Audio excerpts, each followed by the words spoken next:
প্রিয় দর্শক, স্বাগত জানাচ্ছি কালের কণ্ঠ সংবাদে। সাথে আছি আমি জাকারিয়া ইবনে ইউসুফ।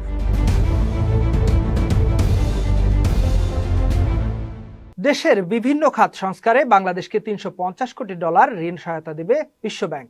অন্তর্বর্তী সরকারের প্রধান উপদেষ্টা ডক্টর মোহাম্মদ ইউনূসের সঙ্গে বৈঠকে বিশ্বব্যাংকের প্রেসিডেন্ট অজয় বাঙ্গা এই সহায়তার ঘোষণা দেন। বৈঠকে বিশ্বব্যাংকের ঋণ কর্মসূচিকে সৃজনশীল করার আহ্বান জানিয়ে প্রধান উপদেষ্টা বলেন, এটি বাংলাদেশকে পুনর্গঠনের একটি বড় সুযোগ।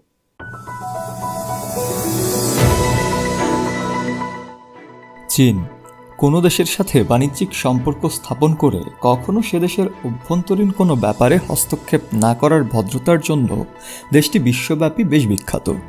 সম্প্রতি বাংলাদেশের প্রতি আরও বেশি বাণিজ্যিক বন্ধুত্বের হাত বাড়িয়ে দিয়েছে দেশটি।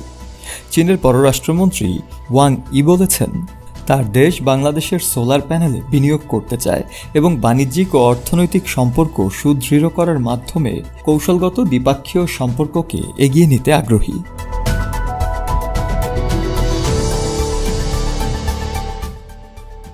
নিউ ইয়র্ক স্থানীয় সময় বুধবার 25 সেপ্টেম্বর জাতিসংঘ সদর দফতরে জাতিসংঘ সাধারণ পরিষদের অধিবেশনের ফাঁকে বাংলাদেশের প্রধান উপদেষ্টা অধ্যাপক ডক্টর মোহাম্মদ ইউনূসের সাথে সাক্ষাৎকালে তিনি এসব কথা বলেন।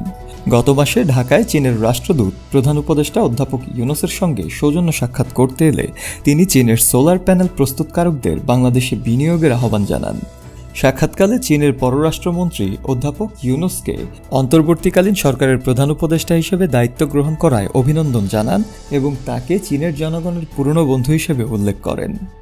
ডক্টর ইউনূসের নেতৃত্বে বাংলাদেশ ঐক্যবদ্ধ থাকবে বলে উল্লেখ করেন চীনা রাষ্ট্রদূত এবং বলেন, আমরা পূর্ণ আস্থা রাখি যে আপনি দেশের মানুষের প্রত্যাশা পূরণ করবেন। চীনের পররাষ্ট্রমন্ত্রী ওয়াংই জানান, বেইজিং দুই দেশের ব্যবসায়ীদের মধ্যে সহযোগিতা এবং অংশীদারিত্ব বাড়াতে উৎসাহিত করবে।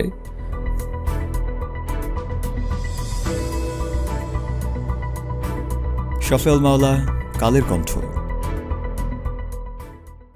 চলতি বছর বৈশ্বিক অর্থনৈতিক প্রবৃদ্ধি বা বৈশ্বিক জিডিপি প্রবৃদ্ধি হবে 3.2%। আগামী বছরও প্রবৃদ্ধি 3.2%ই থাকবে।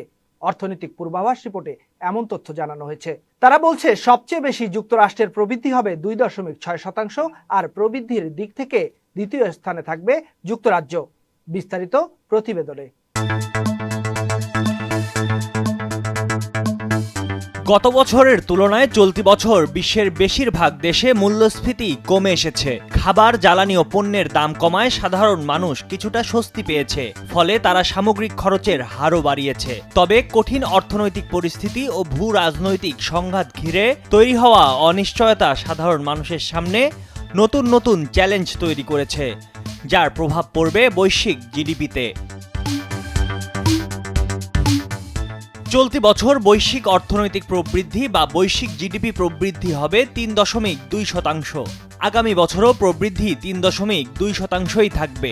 অর্থনৈতিক পূর্বাভাস রিপোর্টে এ তথ্য জানিয়েছে economic cooperation and development OECD।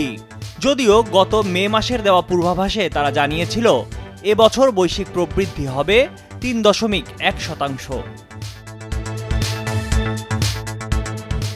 OECD তাদের রিপোর্টে জানায়, যুক্তরাষ্ট্রের প্রবৃদ্ধি হবে 2.6%। আগামী বছর তাদের জিডিপি প্রবৃদ্ধির মাত্রা কমে দাঁড়াবে 1.6%। মে মাসের পূর্বাভাস অনুযায়ী 2025 সালে তাদের প্রবৃদ্ধি হওয়ার কথা ছিল 1.8%। G7 জোটের দেশগুলোর মধ্যে যুক্তরাষ্ট্রের পরেই প্রবৃদ্ধির দিক দিয়ে দ্বিতীয় স্থানে আছে যুক্তরাজ্য। গত মে মাসের পূর্বাভাস অনুযায়ী তাদের প্রবৃদ্ধি হওয়ার কথা ছিল 0.4%। OECDর সর্বশেষ রিপোর্টে জানা গেছে, চলতি বছর তাদের প্রবৃদ্ধি বেড়ে দাঁড়াবে 1.1%। আগামী বছর তাদের প্রবৃদ্ধি হবে 1.2%। G7 জোটের অন্যতম শক্তিশালী দেশ জাপান, ইতালি ও জার্মানির প্রবৃদ্ধি যুক্তরাজ্যের চেয়ে কম হবে। তবে G7 জোটের অন্য দেশগুলোর মধ্যে যুক্তরাজ্যের মূল্যস্ফীতি হবে সর্বোচ্চ। বছর জুড়ে তাদের মূল্যস্ফীতির হার হবে 2.7%। চলতি বছর ইউরোপিয়ান ইউনিয়নের দেশগুলোর অর্থনীতি বড় হবে 0.7% হারে। তাদের অর্থনীতির চাকা সচল হবে 2025 সালে। আগামী বছর তাদের প্রবৃদ্ধি হবে 1.3% হারে। বিশ্বের দ্বিতীয় শীর্ষ অর্থনীতির দেশ চীনের প্রবৃদ্ধি হবে 4.9%। আগামী বছর তাদের অর্থনীতি বড় হবে 4.5% হারে। চীনের প্রবৃদ্ধি কমে যাওয়ার পেছনে রয়েছে বেশ কিছু কারণ, যেমন দেশটির সরকার অর্থনীতির চাকা সচল রাখতে খরচের পরিমাণ বাড়িয়েছে, কিন্তু ক্রেতাদের হাতে অর্থ নেই, তাদের খরচের হার কমেছে। এর ওপর দেশটির আবাসন খাতের ব্যবসাও ধুঁকছে। সব মিলিয়ে আশানুরূপ হারে তাদের প্রবৃদ্ধি বাড়বে না। ময়ূখ ইসলাম, কালের কণ্ঠ। অবসরের ঘোষণা দিয়েছেন বাংলাদেশ ক্রিকেটের সাবেক অধিনায়ক সাকিব আল হাসান। বৃহস্পতিবার ভারতের কানপুরে সংবাদ সম্মেলনে আনুষ্ঠানিকভাবে অবসরের কথা জানান বাংলাদেশ ক্রিকেটের এই পোস্টার বয়। বিশ্বসেরা এই অলরাউন্ডার জানিয়েছেন দক্ষিণ আফ্রিকার বিপক্ষে টেস্ট খেলেই অবসরে যাবেন তিনি। বিস্তারিত জানাচ্ছেন জাহান অরণ্য। অবসরের ঘোষণা দিয়েছেন বাংলাদেশ ক্রিকেটের পোস্টার বয় ও সাবেক অধিনায়ক সাকিব আল হাসান। ভারতের কানপুরে আনুষ্ঠানিকভাবে অবসরের ঘোষণা দেন তিনি। বিশ্বসেরা অলরাউন্ডার জানিয়েছেন দক্ষিণ আফ্রিকার বিপক্ষে টেস্ট খেলেই অবসরে যাবেন তিনি। বৃহস্পতিবার সংবাদ সম্মেলনে অবসরের কথা জানান সাকিব আল হাসান। বলেন, টি-20তে শেষ ম্যাচ খেলে ফেলেছেন তিনি। মিরপুর টেস্টে দক্ষিণ আফ্রিকার বিপক্ষে খেলতে পারলে সেটাই হবে তার শেষ টেস্ট। এ সময় তিনি আরও জানান, টি-20 বিশ্বকাপই ছিল এই সংস্করণে তার শেষ ম্যাচ। তবে ওয়ানডে খেলে যাবেন তিনি। পাকিস্তানে হতে যাওয়া চ্যাম্পিয়ন্স ট্রফির পর ওয়ানডে থেকেও অবসরে যাবেন সাকিব আল হাসান। জাহান অরণ্য, কালের কণ্ঠ।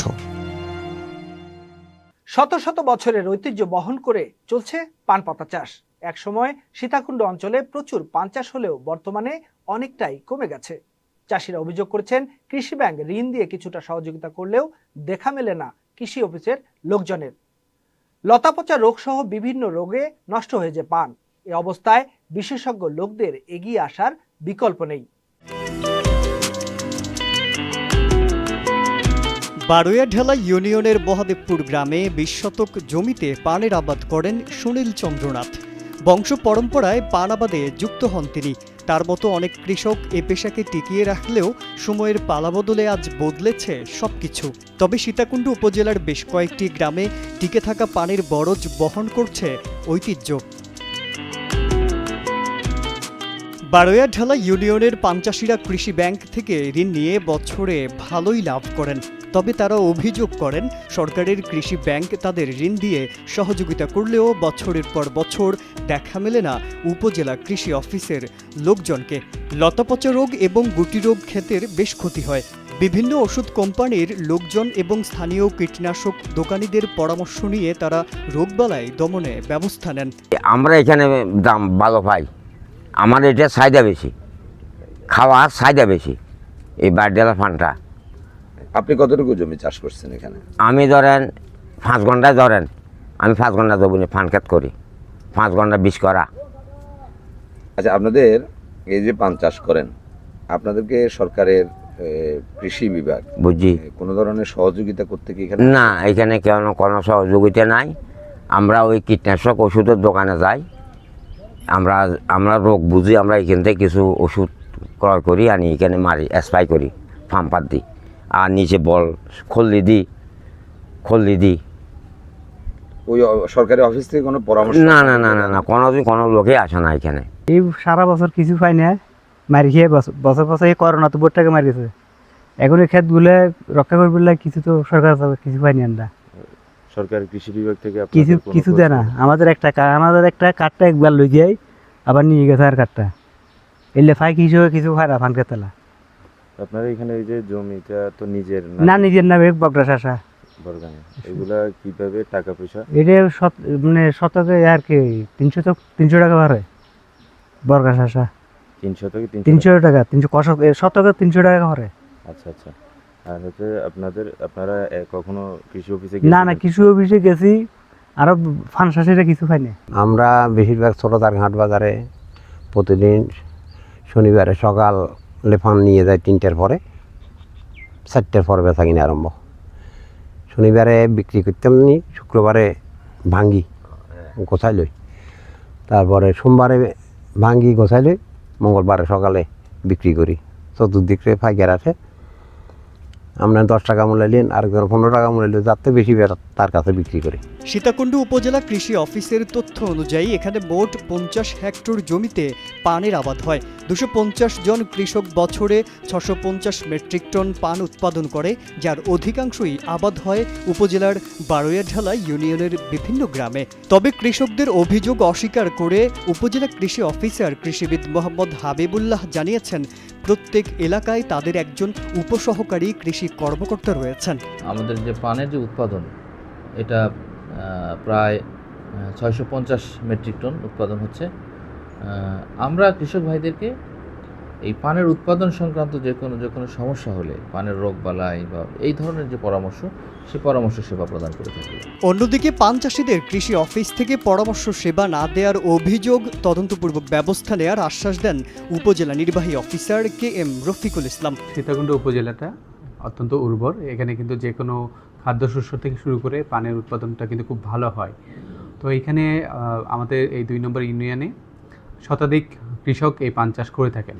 তো এই অভিযোগটা যেহেতু উত্থাপিত হয়েছে, বিষয়টা আমরা দেখব। এখানে সংশ্লিষ্ট যিনি অফিসার রয়েছেন, সহকারী কৃষি কর্মকর্তা, ওনার আসলে কোনো গাফিলতি আছে কিনা বিষয়টা আমরা তদন্ত করে দেখব। একই সাথে ভবিষ্যতে যেন কৃষকরা কোনো প্রকার পরামর্শ কেন্দ্রিক কোনো সুযোগ সুবিধা যদি চেয়ে থাকেন, তারা যাতে এটা পান, এ বিষয়ে আমরা ব্যবস্থা গ্রহণ করব। স্থানীয় কৃষকরা বলেন, পৈতৃক সূত্রে পাওয়া পান চাষে এখনও যুক্ত আছেন। বলছেন, একসময় অনেকগুলো পানের বরজ তাদের ছিল। পার্শ্ববর্তী উপজেলা মিরসরাইয়ের মিঠাছড়া বাজারের আড়তে পান বিক্রি করেন তারা। বর্তমানে শ্রমিক সংকট, নানা রোগ বালাইয়ের কারণে দিনের পর দিন আবাদের পরিমাণ কমে গেছে। তবে পান চাষ করে পরিবার পরিজন নিয়ে কোনো মতে তাদের পেট চলছে। মাজহারুল আলম, কালের কণ্ঠ। আজকের কালের কণ্ঠ সংবাদ এই পর্যন্তই। কালের কণ্ঠের সর্বশেষ সংবাদ পড়তে ভিজিট করুন www.kalerkontho.com। ফেসবুকে সংবাদের ভিডিও অনুষ্ঠান দেখতে ভিজিট করুন facebook.com/কালেরকণ্ঠ এবং facebook.com/কালেরকণ্ঠ ডিজিটাল। আর ইউটিউবে সব ভিডিও স্টোরি দেখতে দেখুন আমাদের ইউটিউব চ্যানেল কালের কণ্ঠ এবং কালের কণ্ঠ ডিজিটাল। সাথে থাকার জন্য ধন্যবাদ।